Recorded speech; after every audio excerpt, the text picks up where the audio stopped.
सर्वसामान्यांच्या हक्काचा आवाज जागर जनस्थान।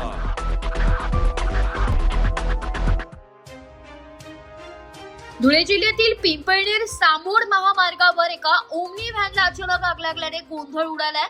ही व्हॅन पिंपळनेर कडून सामोड मार्गे साखळीकडे जात होती आणि त्यात 3 जण प्रवास करत होते। सुदैवाने सर्व प्रवासी सुखरूप बचावले। प्राथमिक माहितीनुसार वाहनाच्या वायरिंग मधील शॉर्ट सर्किटमुळे आग लागल्याची अंदाज आहे। तथापि तीव्र उष्णता आणि बराच वेळ वाहन चालवणे ही देखील कारणे मानली जात आहे। घटनास्थळी पोलीस प्रशासन आणि अग्निशमन दल दाखल झाले असून अग्निशमन दलाने आगीवर नियंत्रण मिळवण्यासाठी प्रयत्न रस्त्याचा दुतर्फा 2 किलोमीटर पर्यंत वाहनांच्या लांबच लांब रांगा यावेळी पाहायला मिळाल्या। नाव कुलदीप वसंत सपकाळ, मी राहणार पिंपळनेर। मी सत्यनारायणच्या पूजेसाठी जात होतो। गाडीमध्ये मी, माझी आई आणि माझी पत्नी असे 3 जण जात होतो। जाताना गाडीमध्ये वायरिंगचा स्पार्किंग झाला। त्या स्पार्किंगच्या याच्यामध्ये वास आला आणि दूर निघत असल्यामुळे त्या गाडी आम्ही एक बाजूला लावून दिली।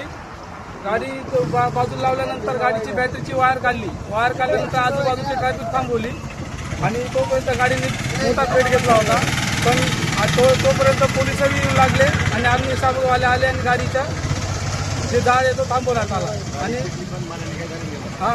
गाडी जळली, पण आम्हाला कोणालाही कोणत्या प्रकारची इजा झाली नाही।